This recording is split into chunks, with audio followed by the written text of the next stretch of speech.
de banza London TV. Chaîne na biso ya Sireya. On a YouTube. Biso nyonso to s'abonner de banza de London TV. Ngoya ya biso. Gogo za information ya Sire. Gogo mona Jamaïca de banza TV. Avec des Bruno original. Voilà. Original. Aïe aïe aïe de banza TV bande goto s'abonner. Boss de Bruno. Yuka komba boss. Boss de. Un Bruno T. Zéro Bruno T. Boss de Bruno. De Mbanza London TV. Oui. La comparaison n'est pas raison. C'est ma chaîne Kesenit. On se compare à nani. De Mbanza London TV, chaîne ya non aligné, yango se compare à tout et ça musa nango yango moko as. Na kosenga bino bo s'abonner massivement na de bandes de Mbanza London TV et ça chaîne qui toque oyo beaucoup d'informations en temps réel. Na pamboli bino makasi talaka de Mbanza London TV et pas à boss de Bruno Yemoko. Na kilo ya kusakana te de Bruno mabwaka kaka on ne sait jamais de Mbanza London TV nde TV nazo ebisa yara ba journaliste ngala kamwe kitoko makasi ba wa sala ba analyse kusakana te ba cerveau elenda ekuba de Mbanza London TV. Abonnez-vous massivement, vous ne serez pas déçus. Kitoko Bouya bouya bouya kutala ah mwana mama bouya kumona de Mbanza London TV De Mbanza London TV. De Mbanza London TV avec des Bruno original. Voilà, de Mbanza London TV avec des Bruno original. Mbanza London TV. Basheri bazotale. Kota kota ndaku mama totala de Mbanza ngo. Des Bruno original. De Mbanza London TV.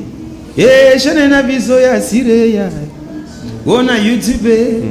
Biso nyonso to s'abonner de Mbanza de London. Original. Des Bruno.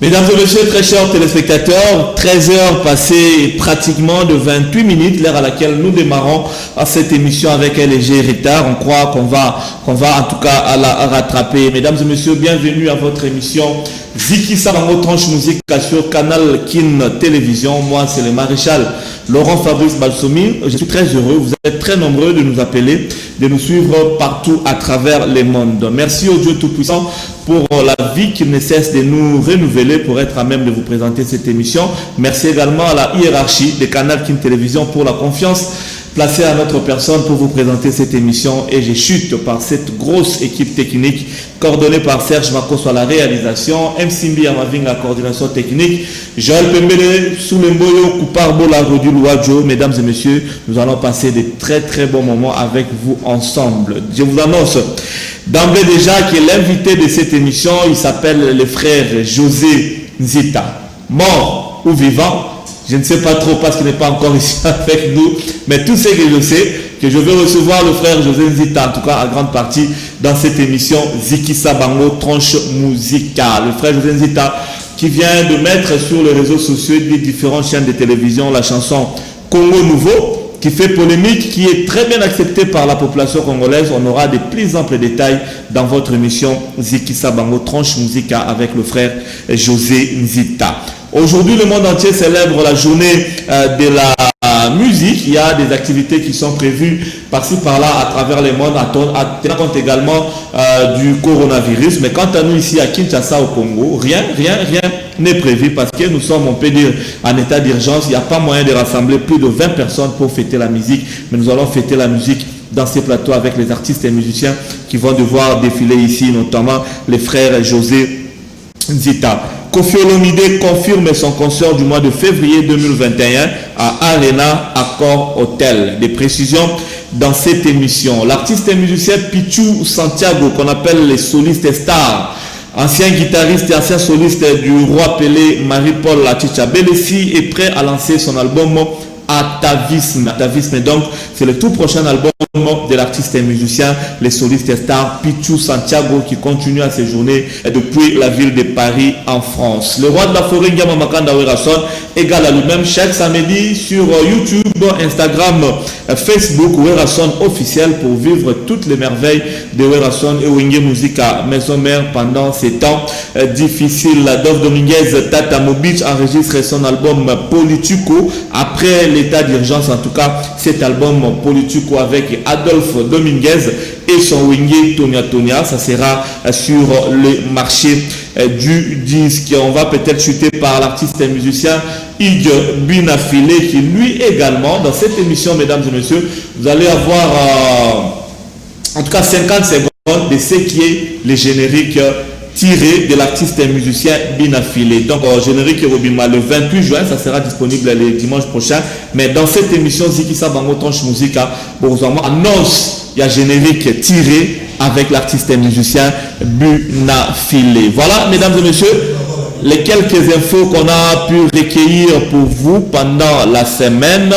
Également, nous allons vous montrer les clips Angèle Bombolo du roi de la forêt Ngama Makanda Werason dans cette émission et la chanson Bundelangai de la sœur Ruth Misamu qui est la fille de la regrettée Marie Misamu. Alors, Makoso, pour commencer, on va prendre une chanson du frère Patrick Moumarika et puis nous allons revenir sur ces plateaux pour commencer à recevoir les premiers invités.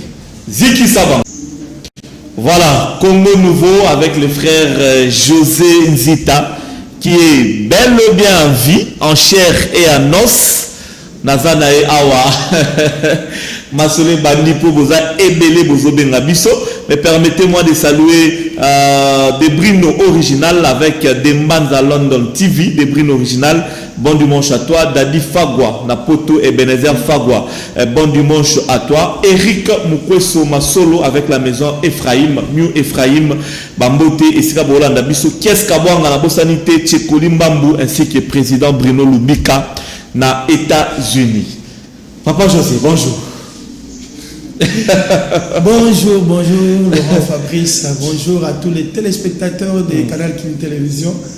Je vous aime beaucoup et bonjour aux frères et sœurs en Christ, aux pasteurs, aux amoureux de Jésus, et aux Congolais et surtout au président de la République, na Mwasinaye quoi. Donc joyeux anniversaire et bonjour. Ok. Et ça peut d'ailleurs. Bon, Laurent, nous avons un peu de massolon côté pour ça la moi frisson. Oui. Et ça va frisson pour la mutu. La mutu le ko la mutu et le ko boyer lio au sentir moko bon motoyer moi ko banga payer mais na bonne la kinzambe a salinga ngolo donc vraiment c'est pas facile bale la yo aux otala oui hein mutao mais nana sale le quoi nazo ni mobeta masolo ngote et puis plus to kolobelango plus les anabala mingi te pour la moto wana nazo linga plus zambe alimbisa kaka ba ona ba wa komantaki ba ba komaki zambe alimbisa donc tout ça na bon l'essentiel ngayo yo frère na bino priez pour moi parce que biloko yo aussi la raté ezala kaka mais ça le quand même très mal au cœur comme tout humain. Oui, très mal au cœur savoir montazo le la yo mutu muso abengi yo pena wo yambi yo lobinga yo mais a on dit qu'est-ce qui prouve que c'est toi, qu'est-ce qui se prouve non surtout pas ta poto non bazo ko se poto non c'est pas toi, ne faut pas dire ça. Nabi c'est moi. Et mon temps pas les tout pinga pe passe. Ma mi soupene bininga bia. Bon na komile la boye. Na otala. Ça fait mal. Ça fait très mal. En tout cas, nos amis chroniqueurs, nos amis journalistes, ne tuons pas quelqu'un avant qu'il n'ait pas donné qu'il a koufa. Donc je l'ai dit à ma soleil pendant la qui, je vous confirme, tout dans la plateau Yazik Sabango, nous sommes en direct. Il est 14h, je crois, 4 ou 5.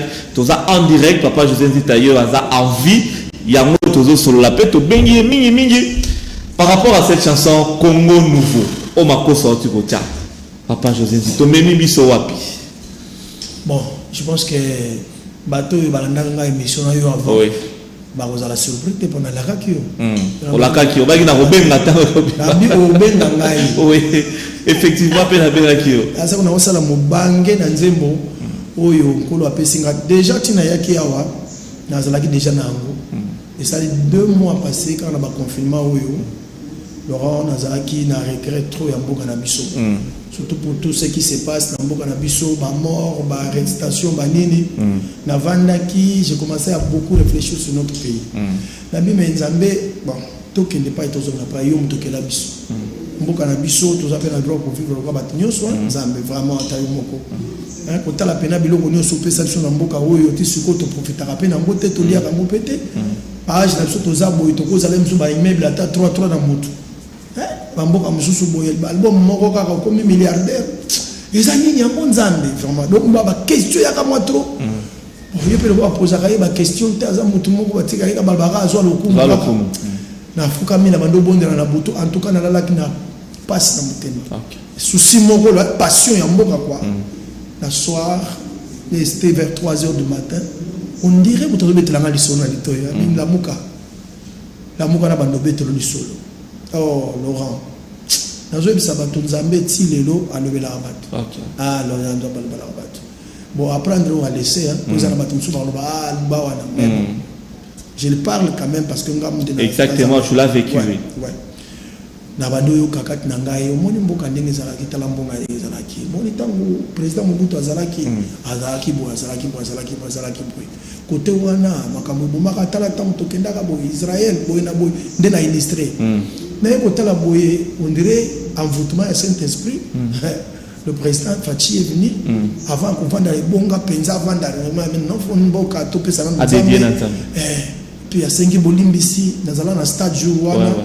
Ebisa yo na kokate koyoka président loba Seigneur pardonne-nous d'avoir utilisé abusivement la richesse que tu nous as donnée et puis deuxièmement lobi limbisa biso d'avoir tué injustement bato na mboka oyo oyo bitango so babloka no maya miso ya lobi bangayo maya miso bando bimanga lokana bando mona bia Nzambe oh ninto vivre ce qu'on a beaucoup et comme nini j'ai senti mbala moko na kata stade on dirait makolo moko pour la kaka miso azo ka brouiller makolo qui na fungoli boyelo kote na yo kango na stade nazo na ndako na ki vendre bando réfléchir chez yango ndeta na bando bonde la Nzambe ko pesa na soko nzembo. OK. Donc nzembo na yembi na lokoti yango te bande ko na ngai. OK. Ba illustration na sali ezalaki juste pour prouver la révélation. OK. Tant Nzambe pesa nga révélation na bi na fona fouiller.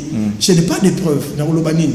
Mbala moko Nzambe meminga na internet. Na kota internet nazo ebisa yo na butu wana place kaka nazo kota bisika nazo ko retrouver ba élément la za na ngo besoin. OK. Na récupérer ba élément wana to travailler na ngo le matin studio. Na sangisi bato na ke studio. Na ke na vana studio en tout cas na intelligence na molimo na sagesse ebele pour nzembo oyo ebima boy. Je vous assure ce que ça na bato bakolingango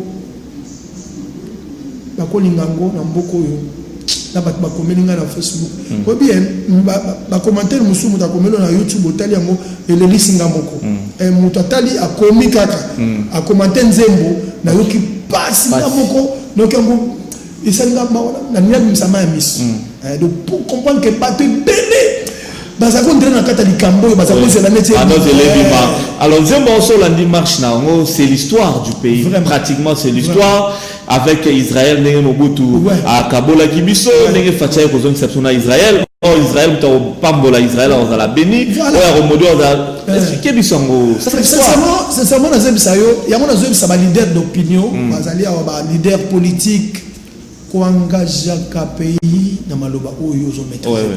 Ça c'est important. Cas ça vraiment s'il vous plaît, faut pas engager la famille, le pays na maloba moko boyo peut-être maîtriser ngote. Moi je ne condamne vraiment pas Mobutu.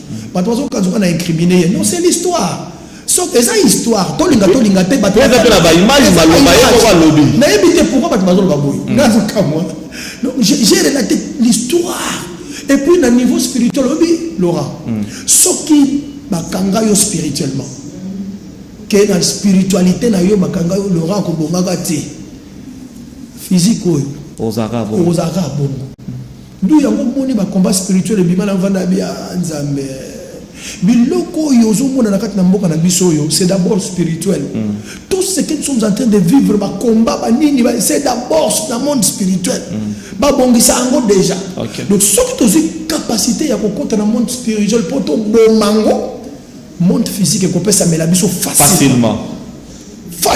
Alors. Donc, nous avons vu dans la table, comment quelqu'un a dit seulement Maloba ya pamba que nous devons marcher à fond, même s'il faut conclure les accords avec le diable pour la paix. Tant qu'on a pour la paix au Congo, le diable n'est pas un porteur de la paix. Oui. Non. Il y a même un trouble. Non, le diable c'est la division, le trouble. Le diable ne peut pas amener la paix. Okay. Donc nous devons comprendre que le président Mobutu n'était pas vraiment lecteur de la Bible. Azaki plus la politique, mais Maramanzamba et Baki Penate. Donc j'ai réussi un artiste et musicien, pas plus tard qu'hier samedi, je crois, pasteur Christian, qui m'a Sudakomuda, vraiment aventure Makasi.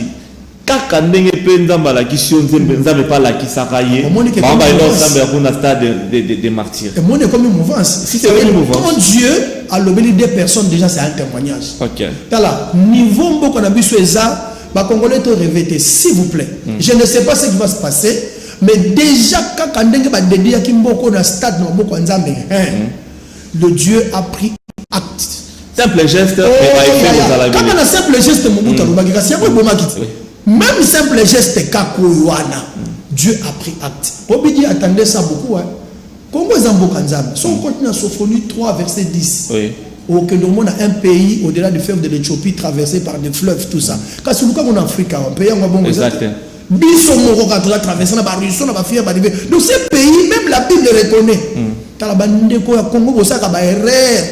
Ne maudissez pas ces pays. Aimons ces pays. Attention, mon pouvoir, ton angwenda zo se pelisayote. Ça c'est pas ton problème.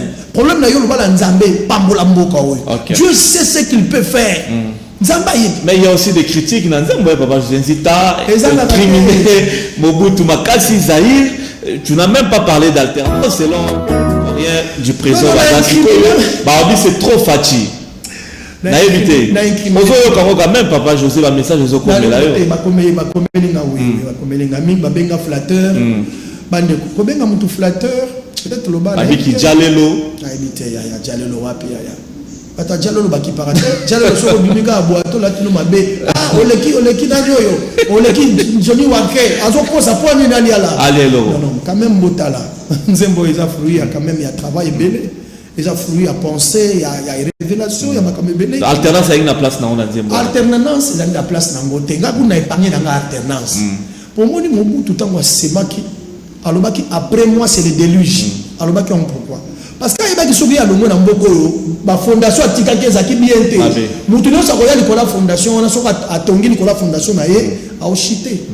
Si vous avez alternance, vous voyez, Joseph Kabila, le président Kabila a dit. Nani to bala mpa Kabila le père musée tango ya ka yena a côté na ye muta kimi tout ça et puis a umena kite peut-être ko ko na idée wana so peut-être atikala na ye mité akwa au salam tango président Joseph Aye a petit peu discours moko spiritualité o ezala ki lié na makambo Mobutu to na ni abeti angote bona ko kotisi na makambo yo poani pona nga na épargner na ngai pona monaki discours wana ezala ki na ngote. Mais elle nous cause qui madame pour la bango fala qui batala ba enjeu spirituel. OK. Boye ko kamba mboka ngote ko kamba ba kutukuti ya bondenge nini spirituellement d'abord. Au moins le bango. Oui. Yango ba continue biso ko tiakate na Biblia na histoire biblique pour nini. Parce que nous tozali on a mokilio yo ezaka na mboka moko nzamba benga Israël. Peuple ya nzambe. Ato boyi. Peuple ya Nzambe oya yebi na sena mabela wa ezaka Israël. Alors frère, tu crois que si président Fathi a renoué relation à Israël et Nzambe mutatie na kati ou bien ba historien ou bien bateau baza autour. Na yebi te so kaza envoûté par l'esprit, to aza coaché par bateau. Donc so kaza coaché, c'est que ba coaché ba bien. Ba coaché bien. So ki yé moko aza envoûté ya molimo sa parce qu'il a dit na tribune des Nations Unies. Mais oui. So ki le monde entier là. Moi le kamusi ngezani. Oui. Bisika kaka président Mobutu alo bomaki. Yepé. Ne bisika président Fathi azwa ko bongisa. Oh te mais tike ngai. So bato bo chango katenga la chango kaka même ya. Comment to ko tike lo kwa ndengo wana? Est-ce que mo wuti na malédiction? Si ko moko ye na bénédiction. Bon, to lo bela ngote. Oyebi David bayemba ye na Bible. David a tué 10 000, Saoul a tué 1000. Bayeba mo kwa nini? Eza ko kumisa te, mais ça ba mérite ya mutu. OK. Ngayawa, oui, ça va tout loin de moi le culte des personnalités. Loin. Bilo kwa boye, ceux qui te reconnaître de leur vivant à Bangote. Yo n'a pas reconnaître batu erni, mu colonie. Parce que lelo loko salamiawa, toza na kati ya panier moko na biso. Batu nyonso ba Congo ou ba vandiao. Na ba président ba longwa, na biso nyonso na ba opposant. Toza na kati ya panier ba bengi yango Congo. OK. Si le Congo dans son entièreté est sauvé, c'est que biso nyonso na kati ya panier Congo to ani. Toi sauvé. OK. Bon, si on a congolais mais on va tellement les Cambo et Bikisi Congo. Pour na kotoza. Alors, quel est l'objectif principal au José Nzita à Salinzemo ya Congo Nouveau? L'objectif principal dans la Tali Sabatouké, le président Fachi mission na ya liboso ayeli na mboka oyoza une mission ecclésiastique. Ah, la monia mbobo na lisu na ngai. Selon yo. Ou selon ngai. C'est une mission ecclésiastique. Ça veut dire quoi? Aye d'abord ko bongisa mboka oyo nzamba ndimamo. Oyebi le président ko sa neka mandat moko akena yepe. Mais président ko yela sima Fachi akotonga facilement tout na kwa nini? Basi ba bali. Oye soit déjà. Bana Congo tala. Oyebi na likambulo so mutabanda kaka. Ouais, Bato babeto kaka. Na likambo nyonso mutabanda kaka mutuka mutabanda. Ko lukate anja ya te. Bon, ce qui est moutongo c'est fait la canayete. Et nous battons que nous avons côté la été. Fa côté la. Alors, frère Jésus, on pensait qu'il peut être que on rassemble peut-être Vandegonayo peu musicien chrétien Moussala Yango qui est bima à titre personnel. Non. On dit le qu'on a des ezaki ngambo. Ngambo moko ngana sui butu. Ngambo moko na yoki abi kende va. Bokende te mais kende. Va chanter ça va dire ça. C'est fardeau. Kopesa moto mukumba oyo bapesi yango te yalo kwa usimbisi moto obi mais ayebi ko akoko mi beta ye moko ça dit ngai na ndimi responsabilité oyo parce que j'ai écouté ce que j'ai écouté je ne peux pas donner ça à une tierce personne na yebite niveau nini ya kumelango ce sont des enjeux spirituels bakabola ngo bongo bikabola kabola te si le Seigneur a dit chanter avec le peuple mais le quoi va dire ça donc c'est eza on nzamba pesi ngana loba donc bandeko na ngai ba teninga rigueur te lokola neti te eza biloko oyo soko zui yango même responsabilité même responsabilité pas José Nzita attends-moi une minute mo boya yango ça c'est bien avec ta belle voix naye bata mo muke yemba muke Kongo mboka na ngai pangusa mai na miso zamba yo kikolela na yo Kongo sukola longolela matanga olata oyo ya feti pokala te yozo sepela na yo la souffrance dans laquelle tu vis tu ne la vivras plus jamais ton commun a traversé pour un Congo nouveau plus jamais l'impunité et les antivaleurs au Congo que la justice fasse son travail le changement des mentalités par là je voulais épingler quelque chose Oyebi Laurent là où règne la justice c'est là où Jésus règne. Amen. Dieu ne vient que là où il y a la justice et si la justice est zate Zamba Vandarate on l'appelle le Dieu de justice Dieu de la justice tala moni ba zuzio ba osambisa makambo ba zuzio bango ka bazaki batakaniaka lobi lelo correct na oyebiswa bango kaka bakaniaka bango ka bazaki incorrect lobi mais lelo baza envoûté par l'esprit au bango ba lingité donc moni mo centre envoûté le biso ba juge na fa solo omoni na oyebiswa les mêmes personnes ba juge ya danger ba obima o ba linga kuta takaniaka tandamute ba na sima ba juge osuba ya OK o le so bolie oyo akoya bolie oyo akoya donc nzamba ngaba susciter génération moko ya bato yo baza ba incorruptible ba koyela mboko. Très bien. Merci beaucoup frère José Nzita. Ça veut dire que parlons maintenant de cette chanson sur le plan à retombées. Quelles sont les retombées aujourd'hui na nzembo yo par rapport à ta carrière? Est-ce que vous avez une manifestation à baninga no ba musicien, il y a ba autorité mboka, il y a bateau yembeli banzembo. Pourquoi pas aussi yemoko le président Fachi oyo pe obimisi mingi na nzembo yo? Sincèrement ba retombées ça très très positif bien que bon ma contradiction pézali ngana benga rango les goûts et les couleurs ne se discutent jamais mutora mutana appréciation na yelo et la batu mususu basepelaka liboka ngulu mosusu basepelaka ezala liboka ete basala ngo ya supu mosusu basepelaka batumba ya kotumba tosayi songa nasalaki liboko osepeli nango te engelo batombo ya ngulu okoli ya ngulu tala forme mosusu eloko nakoloba eza boye bakomeli nga merci na bino bato bazo encourager nga merci même le président si ayoki nzembo de la République ayoki yango et puis ba réaction est très très positif et pas na ya sepel nango et surtout ce que nazo sepela vraiment il est plus biblique et azo yo kapé bible makasi azo yo kabakam bon azo kanzambe mingi c'est ce qui m'intéresse vraiment donc vraiment nzambe apambola na bi retombé très positif mais conseil na ko pesa congolais moko otalanga ya ezanini cessons de maudire les pays tout tika ko maudire les somboka oyo moni mboko oyo ya mboko nzambe a zongisi na bolingo sika mbala moko te ba ore bandokitani kona ba diamant te bakambo bandaka na mon niveau spirituel soki nzambe si afungoli spirituellement oye ba ke na niveau assez awa okupamba makaka olingo lingate ya malamu zanini to la ke la kamboka malamu tu te réveilles le matin tu bénis ton pays la Bible dit prie pour ton pays car ton bonheur en dépend notre bonheur dépend du Congo de notre pays tant que vous avez kamboko yo ça bien te parce que quand tu dis ouais te kamboko yo d'abord diamant ya mboko na no mona ngote or na no ya mboko na bapia otanda mbote bo muta ke no sala deal ba te kamboka oyebi payete a osola na banani oyebi te combien bote kango oyebi te est-ce que ba kabla mboko na ndaku nyonso oyebi te oko risiko sutu kaka bo abibiso na mboka ba bibisi ba te kamboka bo katsa braza bo okeva to tika banga joana c'est vraiment to l'optimiste to za espoir optimiste biso to ko ba te ke ba bo mango ba te kango okolo ba bo ete ça espoir. Et surtout que tout le monde l'a dit déjà et que le Seigneur a pris acte. Voilà. Merci beaucoup frère José Tato. Clôturer le dossier à Congo Nouveau. Tous à moi 30 secondes mais pas ma cause sur Touzonga et Zapotolo Bella album Nayo. Alors maintenant qu'est-ce qui va se passer dans les jours qui suivent par rapport à Congo Nouveau? Non mais les traversées c'est quoi? Oh nous ce sont les mouvements ma traversée ma mouvement izalaka. Nakata traversé tamazango traversé ba tourbillon bezala. Bien que c'était à sec mais yakina mon kubanga. Ouais. O muna mai etele mbala liboso muna mai o tala boye zakina mabanga na serre moko pe boye pina ya vélo ko longwa mo ba tourbillon wana ba mort ba nini mo ba désordre ba nini mo ba de wana za traversé. Mais je vous dis la vérité.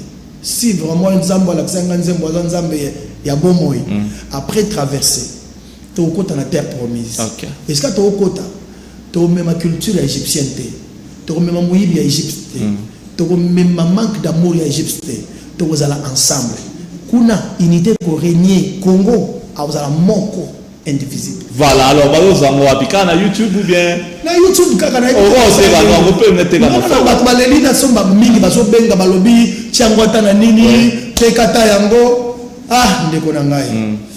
Koteka ekozala mo moke difficile na kosenga bato oyo baza na mbongo oyo amoni ako edenga poto kabata yango bosunga ngai na za na capacité kosala ba CD bosungi nga to sali ba CD to tia ngo na milieu public tana ba édition comme ça les gens ba ole ba kosomba ba kabela ka bango yango asombi ne CD ba kabela na CD ya Congo Nouveau est-ce que mutu mo ya mboko ba sale belé Rolanda ta so ba bengo ga ba benga ngai to sala no comme ça to tia ngo na ba édition to pesa mo congolais parce que oyebi le civisme ezali sur la classe T.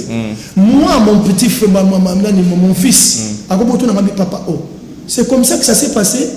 Oui, ça s'est passé comme ça. Donc moi nanga akomo sutuka na nzembo akomo comprendre moi histoire ya mboka pe na nzembo ça veut dire quoi civisme ezalaka lisuté ata ba histoire oyo ba monango mais pour l'instant so ba continue na YouTube José Nzita officiel TV kota wana kozwango directement. Merci beaucoup s'abonner pe ça la bien. Merci beaucoup. On prend 30 secondes, 1 minute avec José Nzita. Voilà, merci beaucoup Congo Nouveau. Papa José Nzita Mati. Non, Mati déjà en ce moment on a dans studio déjà à chaque fois nous kanzembo yo ngai moko nano esa na char de politique. Mais babi a la question maman abi beaucoup tano politique té. Jamais na lula politique té. Oui. Na linga même pas aux politicien. Bon mona na lo bango botalanga bozwa na maloba na ngai. Bon mona na députation té. Bon tu comme mona na carrière politique moko té. Et je ne suis pas figurant un parti politique. OK. Merci beaucoup. La salon Fimbu na Super Lemba et Keji Yanza Sarah Lukusa.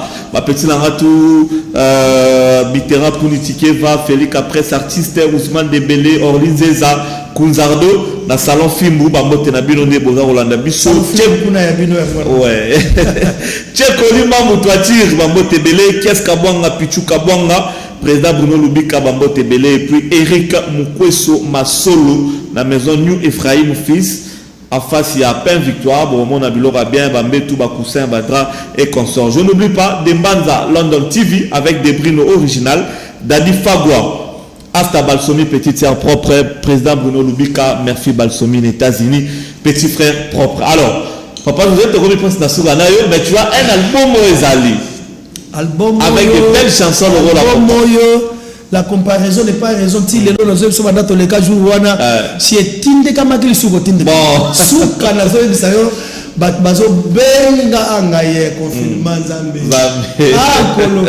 Basede ata ya. Kalate. Donc pas de confiner ya pour les hommes sont que nazo zo peuple. Les chababa ya moni nyango banzembo de total na TV nanda kutokoza la bibo limbisa. Ba déconfiné c'est déjà dans la Chine bande konangai Nzambe asunga ekoya album akitoko ekoya soke yé to ça grand concert concert on a comme nango je suis béni. OK Nzambe so asunga na mutu da sa bonga ça ozongi na top hein bon ozongi bena place na ozala après silence au moins on a ça biso Nzambe a kambaka na mutu oui Nzambe sala kana bato ba disposer Nzambe ezalaka ka soko ozongi makase pa na ye ye pa zongi makase pa na yo yo Nzambe ndoko mutu moko te mutu mo atelema na porte alobi bonga mo na servir bato ba kota na lola c'est ça Laurent Fabrice a kota te ate biso tout ton alignement soko zali boso Nzambe na crainte na ye Nzambe tombola alobi il honore ce qu'il honore. Donc Mikolo il y a voilà, merci beaucoup. On a fini avec toi. Merci d'avoir message Zébélé. Matouba Sepeli Nanzembo Makasi. Les gens continuent à écrire, surtout les femmes. Je ne sais pas pourquoi. Donc alors message ni dimanche à l'élo. Papa José Nzita Okoki ko adressé dans ma fanatique. Il y a Yote pour cela Nzambe. Là-bas dans Nzambe Nyoso. Ba Nzambe nyonso na koyebisa bino boye mikolo nyonso ekokana te mikolo nyonso ezalaka ndenge moko te la Bible dit à chaque jour suffit sa peine oui lelo ndenge to la moki boye ko la ba projet que il a comme un projet tina suka mais l'homme peut faire le projet mais c'est l'Éternel qui accomplit les desseins oui tout le cas plus to yeba qu'est-ce que Dieu veut pour nabiso surtout lingi to yeba ni Nzambe lingi. Et beaucoup s'en dit que Dieu a sa volonté. Il y a une volonté permissive, il y a une volonté parfaite de Dieu. Et cherchons à entrer dans la volonté parfaite de Dieu pour tous les risques qui étaient dans la volonté permissive. Parce que plus au senga trop, les cambons zambalingo bon on a motema, mais yo zakana poso senga nzambe na mawana ye na kati sa volonté permissive à couper ça yo ango. Mais quand tu as la rotique le gérant, tant on la gestion et que ça lit mes gestions quand moké. Et l'autre sengi à bénédiction et comme malédiction et comme bomayo. Cherchons plus à entrer dans la volonté parfaite de Dieu pour tous les biloko au moment opportun yanzam. Que Dieu vous bénisse. Je voulais juste saluer, c'est possible. Oui. Na saluer salon Angels na ma tête, pas il y a Déborah. Zamba pas mboloba na ma tête, ba vanda kata salon Angels ba la biso. Oui. Na pas on continue beauté. Mais to bossa ni pe excellence mbongo ne renté. Ah da mais voilà. Azaki na matanga, yo zalaki excellence mbongo. Son excellence en tout cas ma condoléance je continue koya. Mais là on a joué bisaka mingi son excellence et responsabilité. Na yebi ko tikali ikonzi. Talaka mais Nzambe ayebi ninga investissement ya yo yebi obunda olonga na yo. Donc Zamba Pambolo excellence Nerombu Mbungu ya yo ango yo 3 fois champion na Pamboli pasteur Nangai Didier Nkulu na mama Malachi na bosanité ministre de la culture il y a sport et loisirs ya mboka na biso le pasteur Amos Mbayo Kitenge papa malamu na bosanité moi sio yangai Maman Rachel Nzita que j'aime beaucoup. Moi, Nanga Vanessa Sublime Grady et puis là, Nanga Mbapige, Mélodie du ciel, mon baba la mélodie, Yabinongo Moussala, zone di Mama Kaka. So mon TV Mikolo, Moussala la Bossali, et on dit Maman Nzamba Pambo la Bino la Bossali, petit frère Nanga Nanga Libanda Bonheur Nzita, le prophète du moment. Merci beaucoup. Merci beaucoup. Numéro de téléphone téléphone base 081 686 72 52 081 686 72 52 kota na yo zape na WhatsApp. Solo la ngande bolingi pesa nga oyo ko pesa ngai na ko sepela me bato mongo po balingi to pesa ngo kado numéro yango 081 686 72 52 to sala ngo copie to kabango pa ba peuple congolais eza nzembo na biso Ituri kota est nde bazo benga babengi nga Lubumbashi na misu na yo babi ezo sala base kuna ya kusakana te yango na ozi sabana na nzambe to tiaka mbongo anje to kabola na population eza nzembo eza na historique ya mboka na biso ça peut aider lobby batba comprendre pour na kozwa sous respect makasi ya mboka oyo et certifier réellement que le Seigneur reconnaît ces pays ya ibi mboka oyo et mutango mekana mboko mbaloyo. Merci beaucoup le frère José Nzita, notre invité dans cette émission Zixa Bango Tranche Musique à ce dimanche. Nasi bandeko ba sepeli, bat ba sepeli, yo mo repé communication l'équipe qui toko pour ba bien. Nasi message. Na le pour nous tout na bien. Ya solo hein. On va nous sortir boutane ya radio. Merci beaucoup frère José Nzita. Et na sali mutu moko limbisa ngai, pardon. Au moins clip qui toko total na TV. Et un réalisateur moi saliam. Oui. Elinzimbu. Oui. Mobali ya mama Élisée Kapwapwa. OK. Maman Laetitia Kapwapwa. Okay. Donc maman na pamboli Elinzimbu sikozana mwasi na yo musala na yo ndima mi batu nyonso ba sepeli na réalisation ya clip oyo. Voilà. Merci beaucoup frère José Nzita. Alors Serge Makoso avec toi Thierry Finitz et Bina Filé. De Banza London TV. Et je n'ai biso ya sireya. On a YouTube, bisogno soto s'abonner, de Banza de London TV. Ngoya o ya biso, beaucoup de informations ya sire. Beaucoup mon Jamaïca, de Banza TV, avec des Bruno original. Voilà. Et original, aïe aïe aïe, de Banza TV, bande goto s'abonner. Boss de Bruno, Yuka Komba boss. Boss D, un Bruno T, 0 Bruno T, Boss D, Bruno, de Mbanza, London TV. Oui. La comparaison n'est pas raison. C'est ma chaîne Kesenit. On se compare à nani. De Mbanza, London TV, chaîne ya non aligné yango se comparera mutute esa musana ngo yango moko as na kosenga bino bo s'abonner massivement na de bandes de Mbanza London TV esa chaîne qui toko oyo boko za information en temps réel na pamboli bino makasi talaka de Mbanza London TV et pas ya boss de Bruno yemoko na kilo ya kusakana te de Bruno mabwaka kaka on ne sait jamais de Mbanza London TV de TV nazo ebisa yo na ba journaliste ngala kamwe qui toko makasi ba wa sala ba analyse ko sakana te ba cerveau elenda ekuba de Mbanza London TV. Abonnez-vous massivement, vous ne serez pas déçus. Qui toque. Bouya bouya bouya kutala ah mwana mama bouya kumona de Mbanza London TV De Mbanza London TV. De Mbanza London TV avec des Bruno original. Voilà, de Mbanza London TV avec des Bruno original. De Mbanza London TV. Basheri bazotale. Kota kota ndaku mama totala de Mbanzango. Des Bruno original. De Banza London TV. Et je n'ai biso ya sireya. On a YouTube. Bisogno soto s'abonner. De Banza de London. Bruno original. De Bruno